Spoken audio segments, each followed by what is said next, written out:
Welcome. So, over the last 10 years, we have been inundated with verses. The Marvel Cinematic Universe, multiverses, which I guess also is Marvel, and one of my favorite movies, the Spider-Verse, which I guess is also Marvel. But today, we will marvel, see what I did there, at my favorite verse, Omegaverse. Okay, so I'm not an expert in Omegaverse literature, but I do love reading the wildest things a human being can think up, and boy is it wild. Some might even say feral. Wikipedia defines Omegaverse, also known as ABO, an abbreviation of Alpha, Beta, Omega, as a subgenre of speculative erotic fiction, and originally a subgenre of erotic/fiction. I could be wrong, but I think it sprouted out of the Supernatural fandom, shipping the two main characters, Sam and Dean, who are biological brothers. And that's what I love about fan fiction. Oh, you're writing a story about brothers who fall in love? Why not give them wolf hormones? And anatomy. Its premise is that a dominance hierarchy exists in humans, which are divided into dominant alphas, neutral betas, and submissive omegas. So you might be asking, is this a furry thing? And the answer is, sometimes. But not really. It mainly explores the alpha-omega dom-sub dynamic, where the dominant and submissive are expressed in both personality and biology. Like, alphas and omegas have this intense need to be together. Yes, in the baby-making way. And yes, same-sex couples can procreate. Okay, we get it. I've been on AO3. But the question is, has ChatGPT? Does AI know about Omegaverse? Let's see if it has the courage to journey into the unknown, as many a 15-year-old Sherlock fan has done before. Hey ChatGPT. Write me an Omegaverse love story about two elite alphas working on Wall Street in the 1980s. As a disclaimer, Omegaverse is an inherently horny genre, and ChatGPT isn't allowed to write anything explicit, so I guess we'll just see how that works itself out. Title: Wall Street Secrets. I'm gonna say it, not a good title. It's giving, buy my online course on day trading. Prologue. Oh boy, this one has chapters. The neon lights of Wall Street flickered against the crisp autumn air as New York City's financial district thrummed with activity. Ah yes, the iconic neon lights of Wall Street. It was the 1980s, an era defined by power suits, high stakes, and an insatiable hunger for success. Hell yeah! Amidst this high-octane environment, two men stood at the pinnacle of their careers. One was the calculating and enigmatic Alexander Kane, and the other, the charismatic and ruthless Nathaniel Blackwood. Their lives were about to collide in a way neither could have anticipated. Okay, I'm liking the vibe already. Alexander Kane and Nathaniel Blackwood are exactly what I would name two hot gay finance bro alphas. Very Christian Grey-coded. Chapter 1. The New Challenger. Alexander Kane was an institution. At 34, his name alone commanded respect and fear on Wall Street. Yikes. As a dominant alpha, his sharp mind and ruthless strategies had earned him a seat at one of the most prestigious investment firms in the city. This man sounds scary. I'm imagining Meryl Streep in The Devil Wears Prada, but replaced with an Abercrombie model, or Patrick Bateman. Yet, as he reviewed market reports in his sleek office, a restless energy gnawed at him. He had been at the top for so long. The excitement of the game had started to wane. His solitude was interrupted by the ringing of a phone. "Kane." The voice on the other end was curt and authoritative. I'm calling to inform you that Nathaniel Blackwood has been appointed as the new senior partner at Rothschild & Sons. Who is this man that called? It's weird, right? Like someone calling you to tell you your acquaintance got a promotion at some other company. Like, okay, sounds good. I guess I'm not really understanding the weight of the situation. Alexander's jaw tightened. Nathaniel Blackwood was a force to be reckoned with. Known for his aggressive trading strategies and charismatic leadership. Wow, they both sound real fun to work with.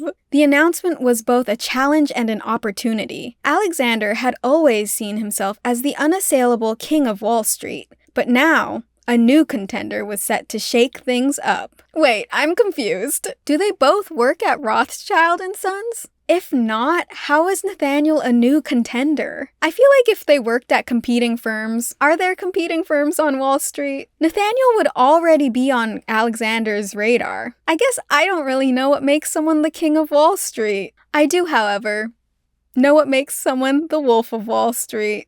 It's Quaaludes. As the week wore on, Alexander couldn't shake the feeling of anticipation. Nathaniel's arrival was more than just a professional challenge. It was a shift in the power dynamics of his world. Nathaniel's arrival where? ChatGPT is terrible at both clarity and brevity, which is a frightening pair to exclude from any work of prose. Most of these stories are extremely verbose for very little plot and somehow still confusing. He noticed an unsettling scent in the air, an unfamiliar, intoxicating musk that seemed to accompany Nathaniel's presence. Ooh, our first Omegaverse trope. Scent. So does this mean Nathaniel's at Alexander's office? Still unclear. Chapter 2. A Dangerous Game. The first time Alexander and Nathaniel met was at a high-profile charity gala held in one of the city's grand ballrooms. Is this a flashback? The room was filled with the elite of New York's financial sector, but Alexander's eyes were fixed on Nathaniel. The latter moved through the crowd with effortless grace, his alpha scent, a mix of cedar and leather, unmistakable. Oh my god, of course his alpha scent is cedar and leather. So manly. My alpha scent is cigars and shrapnel. Nathaniel's eyes met Alexander's across the room, and a charged silence fell between them. Okay, hot. There was a palpable tension, like the prelude to a storm. They greeted each other with calculated smiles and perfunctory pleasantries, but neither could ignore the undercurrent of competition. Okay, do we think that the competition is based on who has the most money, or who has the bigger portfolio? Nice to meet you in person, Alexander, Nathaniel said, his voice smooth and almost predatory. Ooh, I don't know if I like that. And you, Nathaniel, Alexander replied, his tone equally controlled, but laced with challenge. Nathaniel's scent was like a caress, stirring something primal in Alexander.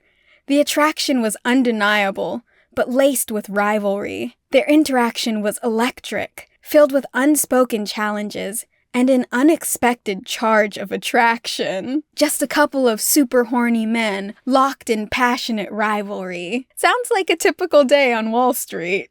Chapter 3. The Crack in the Armor. What armor? These men are being so obvious. Days turned into weeks, and the financial skirmishes between Alexander and Nathaniel escalated. I love the phrase financial skirmishes. That's all. I think it's funny. Each maneuver, each strategy was a chess move, meticulously planned and ruthlessly executed.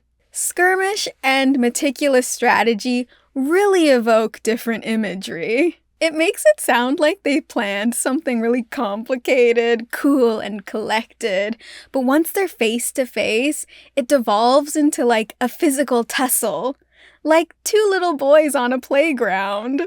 Nathaniel's methods were unorthodox, his decisions daring, which often put him at odds with more traditional approaches. One evening, after a particularly grueling day, Alexander found himself brooding over his desk when his phone buzzed with a text from an unknown number. It read, "Meet me at the Strand, the bookstore, in 30 minutes.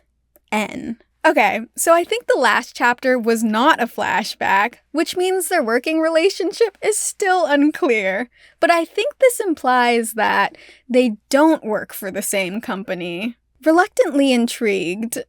Wait. Did they say text? Oh my god.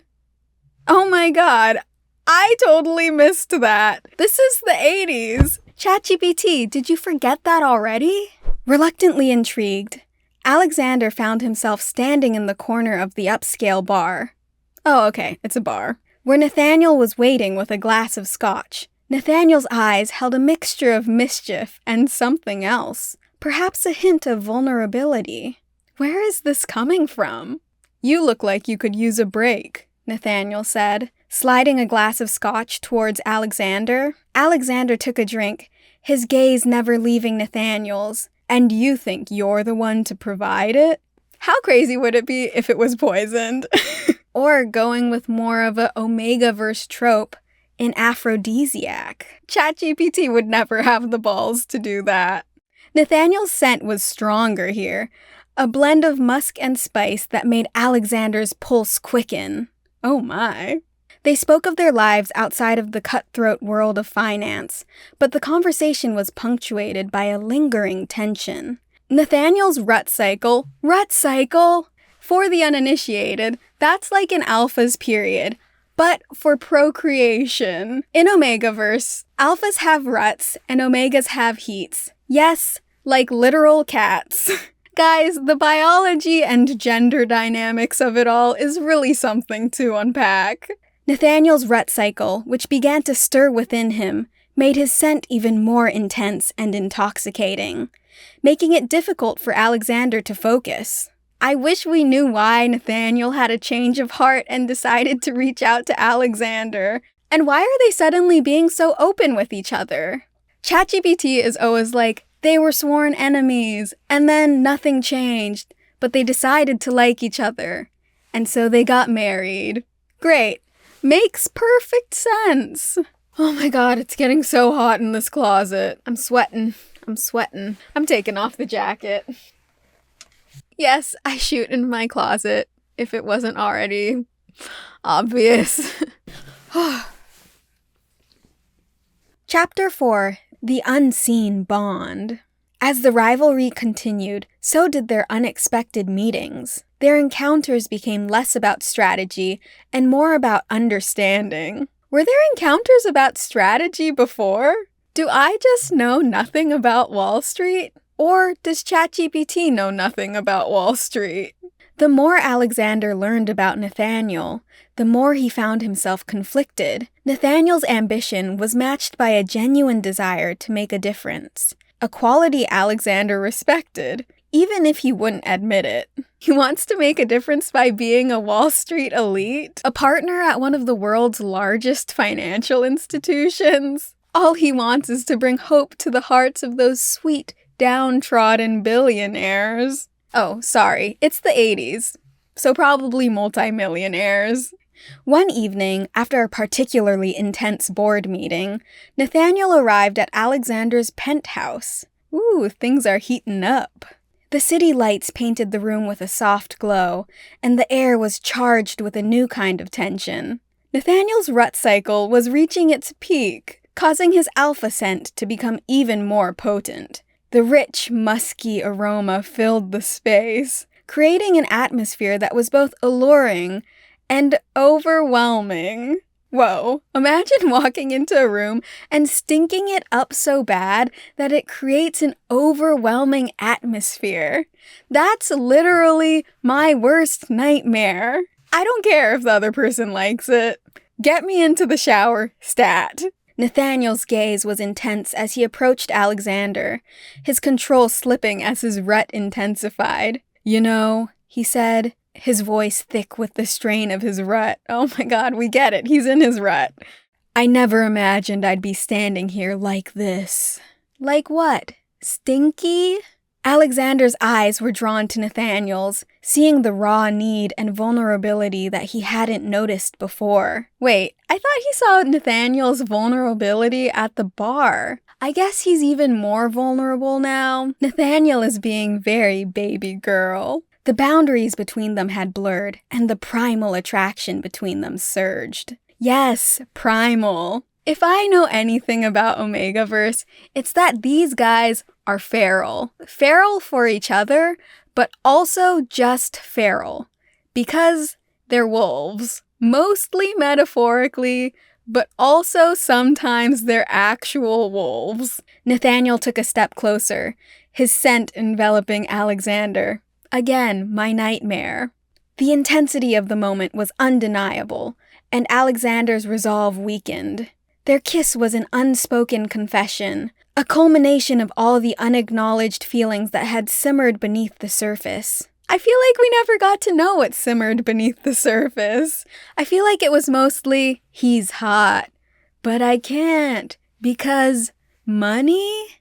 Nathaniel's rut, oh yeah, thanks ChatGPT, I almost forgot he was in his rut, added a layer of urgency and depth to their connection, making the moment even more intense. This is definitely a fade to black situation. Chapter 5. Crossing the line. The line between adversaries and allies began to blur. How are they still adversaries? I feel like they were barely adversaries to begin with. What started as a fierce competition evolved into a complex relationship marked by mutual respect and unspoken attraction. Their professional encounters became tinged with personal moments, their conversations more revealing. I really want to know what they're revealing about themselves. Maybe they're gushing about their shared love for that new movie about that cool alpha that brings dance to that town full of lame betas. Footloose. Nathaniel's rut cycles became more frequent. I'm not sure that's how that works. And Alexander found himself increasingly captivated by the alpha's scent and presence. We've heard so much about Nathaniel's scent, but what does Alexander smell like? Scent within the romance genre is usually described as things that don't actually have a smell. So I'll say that Alexander smells like sunshine and the first time a boy rides his horse. The attraction had turned into something deeper, and both men were struggling to reconcile their professional rivalry with their undeniable bond. I am once again asking, what is their professional relationship? One evening, as they lay entwined in Alexander's penthouse after a passionate encounter, the intensity of Nathaniel's rut had subsided into a more serene, lingering heat. Alexander looked into Nathaniel's eyes, seeing a mix of satisfaction and tenderness. "We've come a long way from where we started, haven't we?" Alexander said softly. Nathaniel's smile was both satisfied and affectionate. "We have, and it's been worth every moment." Man, I wish we got to see those moments. Must have been full of growth and reflection, character development.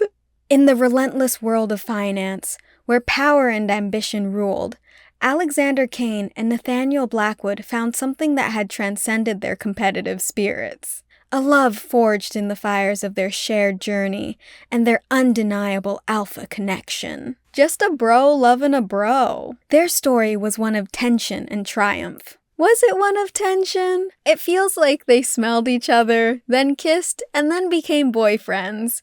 Which is great for them, but not really tension-filled. Their story was one of tension and triumph, proving that even in the ruthless world of Wall Street, love and desire could be the ultimate victory. Oh my god! Wow. Okay, I think it's safe to say that ChatGPT doesn't really understand Omegaverse, but that's okay, because ChatGPT doesn't understand anything. About anything. Because it's a fancy word generator. But did I enjoy reading this? Yes, I would say I was thoroughly amused.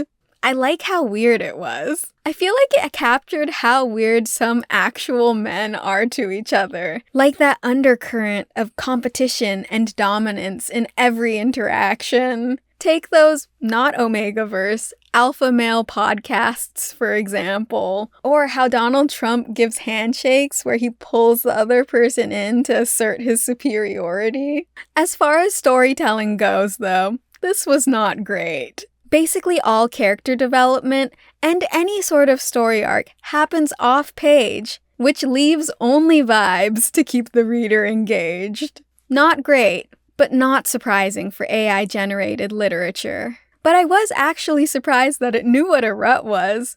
Well, sort of. And it included some basic Omegaverse tropes. They were sort of awkwardly dropped in and didn't really hold any real weight in the story, but they were there nonetheless. It's always pretty funny to see what ChatGPT can cook up, but honestly, if you're curious about any sort of fanfic or speculative fiction, real people, even amateurs, can do 1,000,000 times better. Because real people are much more creative and way freakier than AI could ever be.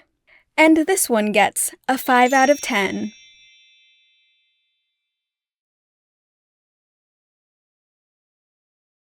Okay, we're done.